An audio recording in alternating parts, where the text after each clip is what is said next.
make a narrative as if like I'm scared of. I think Devin's a tremendous fighter. Do I think Devin Haney can beat me? Hell no. Hell no. Yeah. For me personally, I'm on a different level than everybody. Yeah. And when it comes down to boxing, because Devin, he's a boxer. It's on him. You know what I mean? It's on him. He knows that he's going to get this fade sooner or later. So it's only a matter of time. Obviously, we can't go down. You know, we can't go down to 135. So, you know, he would have to come up. And, you know, he can get this work anytime. He ready. I see greatness, man. I see greatness. Shakur practically beat him with one hand, man. That jab, man. Most important hand you have, man. You know? And he looked good doing it, sharp. You know what I mean? Distance. He did everything, man.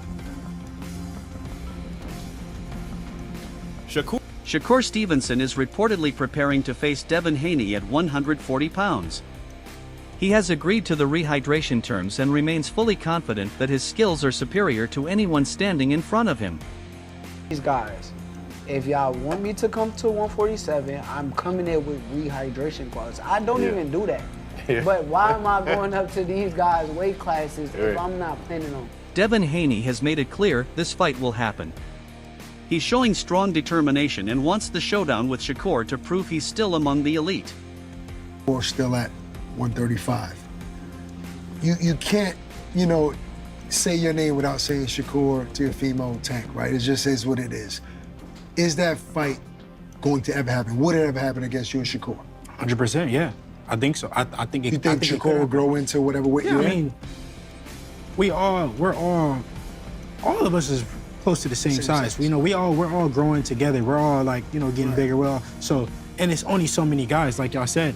It's only so many guys that we could make big money and people want to see the fights. Which even though I know that they making new guys, it's guys like Kermel, Abdullah, all these guys want to come up too. So eventually they gonna be there too. But yeah, no, I think that a fight with Shakur is very much possible. Shakur says he has zero fear of Devin Haney. However, he believes Haney's camp could try to push a narrative that he's avoiding the fight, something he completely denies. Haney. Okay. Devin Haney's probably, to me, that's, I don't think it's hit its point yet, but I think in the next year or two, it'll hit a point where it's like the world is gonna demand, you know what I'm saying? I can see the trajectory feels like it could meet like that. I would love this fight. But look, you gotta watch what you say with like, and this is not even Devin's fault, because Devin is very respectful of my game and I'm respectful of his game. He's a good fighter. But his fans will clip and twist and turn things into something that is not. So I try to be real careful on what I say. True. This is guy Jay on Twitter. He a big Haney fan. He be always clipping and changing stuff, Jay. Yeah, they gonna make a narrative as if like I'm scared of. I think Devin's a tremendous fighter. Do I think Devin Haney can? According to Stevenson, he's operating on another level. He doesn't see anyone beating him, and he's convinced Devin doesn't have the power to knock him out. Like he's a fucking stone cold killer who's just gonna go in there and try to knock me the fuck out. Yeah. He's gonna try to outbox me. I'm the greatest boxer. How do you? So that's how I feel about the fight. Yeah. But it all gotta make sense from a business standpoint. I don't like getting up here and negotiating against myself. And, for sure.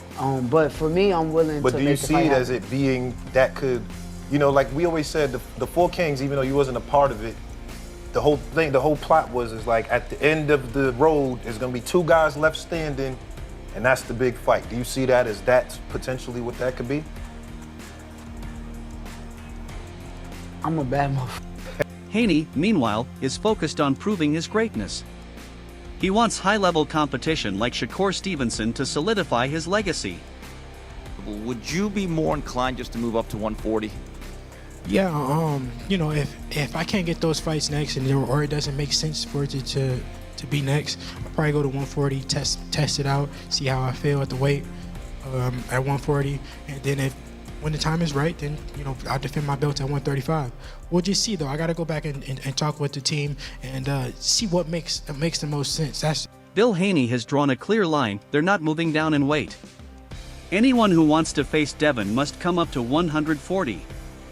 And become undisputed, yet they didn't mention the franchise belt, which directly impacted Devin's career early on, right? And it seemed like, I was saying this on my live earlier, you tell me what you think about this, but it seems to me like there's a lot of people that have tried to block y'all ambition, right? Between you signed to the wrong company, you know, Loma not taking the Devin fight, Tio not taking the Devin fight, Rolly saying he just don't want to fight Devin.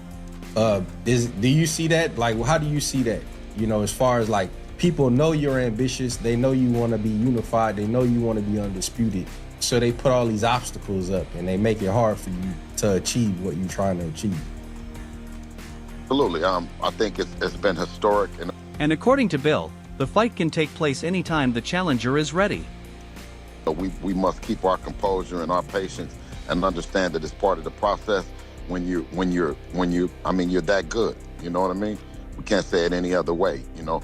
They're running out of narratives, you know what I'm saying? And, you know, it's what the people want to see.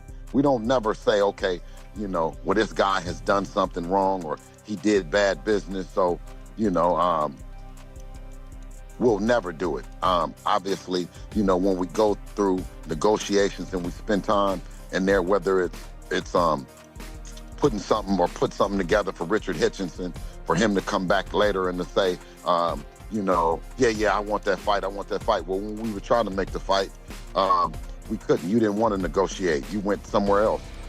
When we were negotiating with Shakur Stevenson, instead of him negotiating with us. Tim Bradley believes Shakur Stevenson has the potential to rival or even surpass Terrence Crawford in boxing history. Crawford is already a 5-division champion and a true legend, but Bradley sees Shakur entering an era with opportunities Crawford never had. With smarter matchmaking and fewer promotional obstacles, Shakur could face top-tier opponents consistently, potentially boosting his legacy even further. I feel like Shakur, just like Crawford was with me, Shakur has the ability to pass Terrence Crawford. Listen up. Now, not in the sense of becoming 3-time undisputed and, you know, going up, you know, that many weight classes. Not from that standpoint. You know, he already has 4 weight classes. Crawford is a 5-weight division champion. But in the sense of having the opportunities that Crawford didn't have. You know, Crawford would have been even bigger than what he is if the politics didn't play into the sport at the time. And now that, you know, you have guys like Turki Al-Sheikh that is able to bridge that gap between promoters and, you know, make these big. Shakur now has access to elite fighters between 130 to 135 pounds, names like Devin Haney, Lamont Roach, Washaki Foster, Gary Russell Jr., Dalton Smith, and Brian Garcia. Bradley emphasizes that Shakur doesn't just have the skills to compete, he has the chance to dominate, solidifying his legacy and influence in the sport. Turki was around when Crawford was on his climb. You know, when Crawford couldn't get those big fights with like Thurman and Danny Garcia and Ugas, and, you know, he got it later with Sean Porter, but it was later. But imagine if Crawford was able to have that run, and, you know, Earl Spence, Danny Garcia, Ugas, Keith Thurman, you know, the list goes on. If he would have had all those guys on his ledger, imagine how big Crawford would be. He would be even bigger than what he is today. You know, bigger than what he is today. So with that being said, you know, with these fighters hovering around 135, these talented fighters, hovering around 135, 130, you know, guys like, you know, Washaki Foster, like I mentioned, going to go up to 135. He's big enough to go to 130. There are challenges ahead, but both Shakur and Haney are elite fighters. Their back-and-forth exchanges highlight the intensity of top-level competition. Early talk of a Four Kings 2.0 era featuring Haney, Ryan Garcia, Teofimo Lopez, and Gervonta Davis draws comparisons to boxing's legendary era of Hagler, Hearns, Leonard, and Duran. Haney going to concede to that? I doubt it. So there's a major obstacle in the way. But nonetheless, as you watch these two fighters fight, you can clearly see, outside of cheating, they're more than likely not going to lose, right? With that said, Devin Haney immediately responds to Shakur. Shakur responds to Devin, right? Again, we had the initial 4 kings. It was Devin, Ryan, T.O., and Tank Davis, right? It was supposed to be the 4 Kings 2.0, from the Marvin Hagler, Tommy Hearn, Sugar Ray Leonard, Roberto. History shows overlooked champions can still leave a mark, like Wilfred Benitez, who defeated Duran despite being overshadowed by other greats. Similarly, fighters like Haney, Garcia, Davis, and Lopez often overshadowed Stevenson. But after dominating Teofimo Lopez, Shakur is proving his place among the elite. We had that 4 King era, but nobody mentions Wilfred Benitez. And the fact remains is Wilfred Benitez beat Roberto Duran as well. And Roberto Duran is 1-4 against those guys. He beat Sugar Ray Leonard the first time. Outside of that, Roberto Duran, he lost to he quit against Sugar Ray Leonard. He got knocked out brutally by Tommy Hearns. He got outboxed by Marvin Hagler and outclassed by Wilfred Benitez. Right? But he's overshadowing Wilfred Benitez. And I felt like these guys, Devin Haney, Ryan Garcia, Tank, and Tio, overshadowed Shakur Stevenson. And now Shakur Stevenson has shined the light by dominating Teofimo Lopez. Bernie the Boxer highlights Shakur's accomplishments: 4-weight world champion, 2-time lineal champion, 2-time Ring Magazine title holder, and 2-time unified champion at 130 pounds. He has consistently beaten top opponents, like Teofimo Lopez, who always rise to the occasion. After the fight, Conor Ben comes into the ring, they talk, have some words, but Shakur Stevenson said, I want to put that same rehydration clause you put on Chris Eubank. Tell me, what did you get out of that moment in the ring? Well, I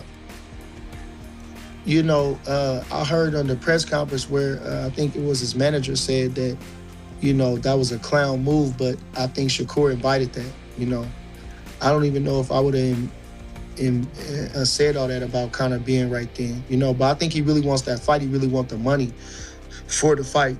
He been saying that, and now he came through victorious. I think he really wants that money for that fight. He wants the money. Devin Haney is also a multi-division champion and former undisputed title holder. Bernie notes that if Shakur faces Haney in his prime, it leaves no room for excuses, only greatness. Beating Haney would cement Shakur's legacy as one of the best of his generation. He fights accomplishments, because now Shakur is a 4-weight world champion. Devin is a 3-weight world champion. Devin was undisputed, but now Shakur is a 2-time lineal champion. So he's a 2-time Ring Magazine winner. 2-time unified champion. If you want to add the ring, as far as with the WBO, he was unified at 130. So he's a 2-time unified champion, 2-time lineal champion. Beat a guy like Teofimo Lopez, who rises to the occasion. Had a close fight with George Kambosos. You can make a claim that he was fighting out of frustration or out of emotion, and that was it. He was in his prime too, Josh Taylor seemed to be drained at 140, not taken away from Devin, but he was already moving up to 47, they were saying. Lomachenko was a little older. And Shakur's recent fight against Teofimo Lopez was a masterclass, especially considering he fought almost one-handed. His jab controlled the distance flawlessly, and every move was precise, calculated, and effective. Lopez looked amateurish despite his skill, proving Shakur's technical mastery.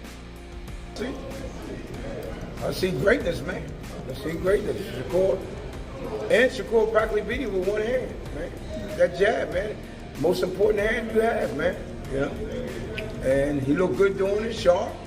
You know what I mean? Distance. He did everything, man. He did everything right, man. A lot of people thought it would be a tough fight because Tio's athletic, Tio's experienced, he's fought on a high level. And, they were critical of Shakur. Oh, he ain't fought nobody and this and that. he made Teal look like everybody else. Made him look like an amateur. Made him look like an amateur. Yes. Now, technically, what did you see? Right? Where did Teal go wrong in that fight? Where he went wrong? Yeah.